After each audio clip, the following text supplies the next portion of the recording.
All right, welcome back. Let's now bring in President Nigerian Union, South Africa, Adetola Olubanjo, with us here in the studio, and also social affairs commentator Chijioke Alexander. Thank you very much indeed, gentlemen, for coming. Thank you. Thank you. All right, well, let me start with you.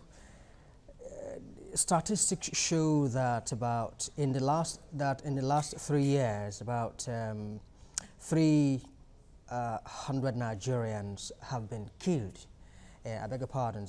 Yeah, 3,000 Nigerians have been killed. 3,000? Yeah. No, 300, I beg your pardon, have been killed by either criminals, police, or by xenophobic attacks and all of that. This is a staggering number of people that should bother any country. Yes. According to the report we have at our secretariat in Victoria, it's about 126. And then the latest one was yesterday evening. A Nigerian was shot by unknown assassins, and we don't have full detail about it, though I have the pictures, the video and everything.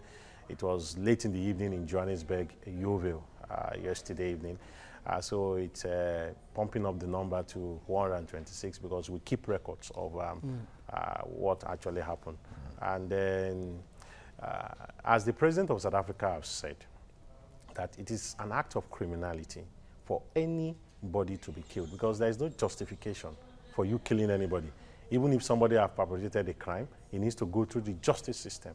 So that it's the court that should decide whether this person deserves to live or not.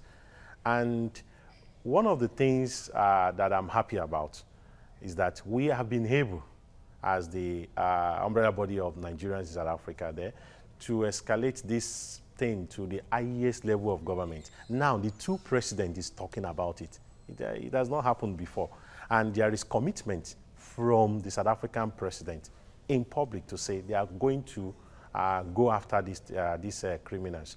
And then what we are actually clamoring for at every point in time is prosecution.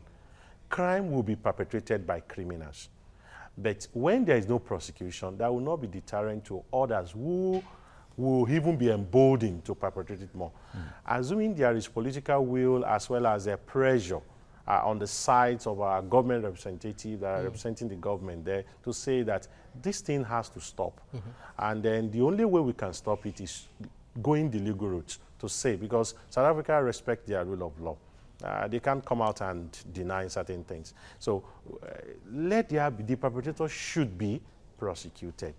And as we speak now, the prosecution is not there. The case will just be open because we make sure we open case, even when the family did not. Nigerian Union will go there. We established a legal desk last year, and then we have Nigerian practicing lawyers that help us in such. They are doing it on pro bono because we don't have funding to actually pay for them. They saw it that this thing cannot continue because anybody can be killed.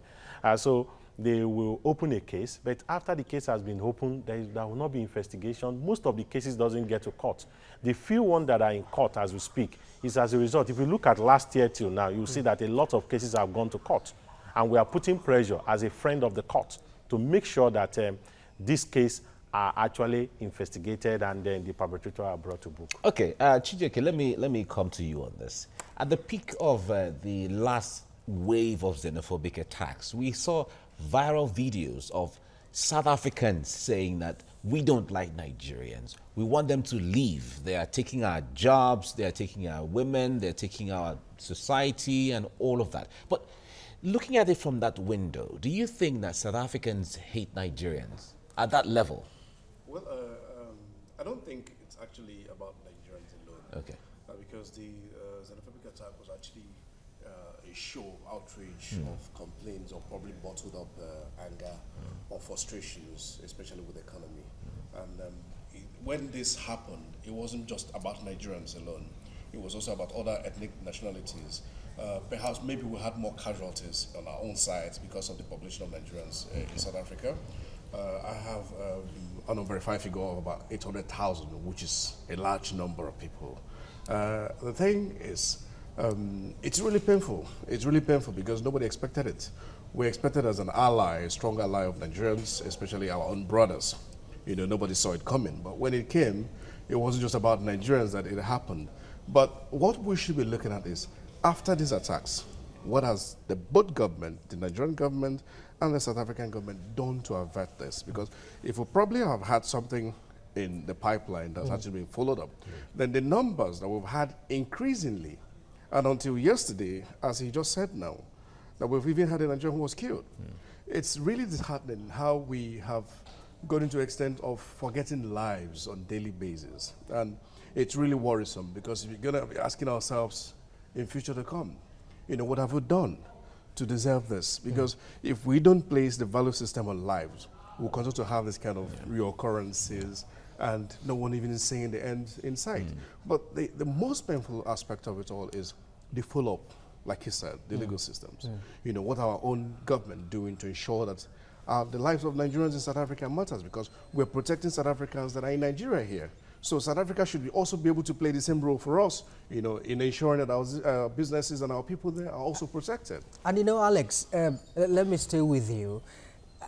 During our introductory part on the program, I made reference to Donald Trump, what he is trying to do at the moment around the world, trying to renegotiate terms of agreement that the government had over the years, you know, with international organizations and all of that. He's doing that at the moment with NATO and so on and so forth. Has the time arrived for Nigerian government to begin to renegotiate its terms of relationship with, you know, South Africa, knowing full well the role that Nigeria played during the apartheid period?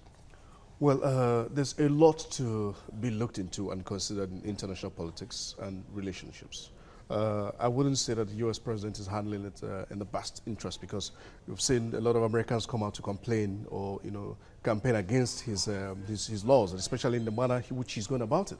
But however, the thing is that we must really understand the fact that every country in the world now is looking forward on how to protect its citizens. Your citizens come first. And that's why Donald Trump is saying, the interest of your Americans nation. first. You understand? So you must be able to negotiate the fact that the safety of your people should come first in wherever they are. Because the fact that you're playing also the same thing for your host here in Nigeria, they should also be able to extend the same thing naturally to us in South Africans. But when we're having a situation where Nigerians are left on their own, or their killings and without, you know, prosecutions, it emboldens the people who haven't done this to go ahead and do more. But again, we must also look at the fact that bringing it back home is how much have we done to protect lives and properties in Nigeria? Because the outside world too also looking at how we're so reacting to this. So if we're caring less about the people at home, how much more about the people who are even left in diaspora on their own? So I think the time is right now for us to really come and ask for a demand for justice systems, especially in all these killings, and call to an end to all this. Because, I mean, these are human lives. These are individuals who have dreams and aspirations. And if they're cut short, we need an explanation as to why these things are happening. All right, Adetola, let me come to you on this. You are the president of the Nigerian Union and the community there.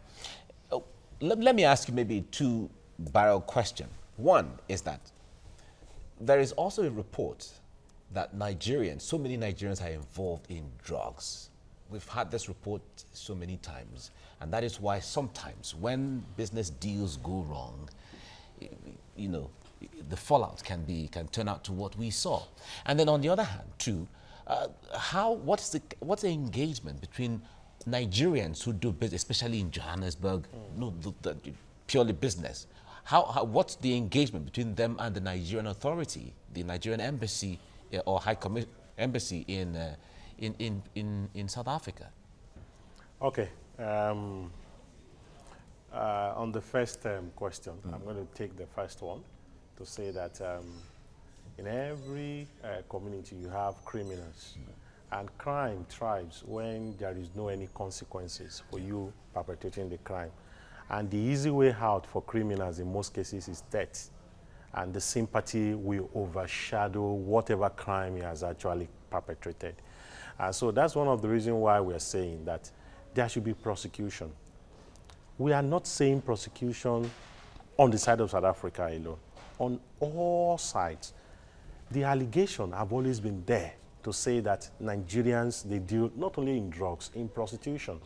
We have an arm of the union that is called War Against All Forms of Crime. It was launched in 2015 when we could not actually curtail that criminal tendency, and it's rubbing on us also. But how do you come out boldly and say somebody is a criminal when he has not been tried in the law court? And that's why we are going the legal route now with our war against crime, to say that we cannot continue to allege people. We hear things. We saw people that are even progressive, that are prospering, and somebody will come and tell you that, oh, he's a criminal, he's this and that. But we cannot come out and say such. The only thing we could do is to actually put pressure on the law enforcement, which we are actually in good time with. I can tell you now that we are partnering with them at all levels, because Nigerian Union is in all the provinces of South Africa, and we have ward structures, 64 of them. That's why it's easy for me to sit down in my home state and then get information of what is happening within that minute, because we have structures everywhere. And so on the part of the government officials that are there, you see, they come and go. And it's not, we are the one that stays there. And when they come, in most cases, you see some people which have termed as being a sycophants. They come around them and start praising them for whatever they want to gain. Some of them is just for pictures to hang in their room.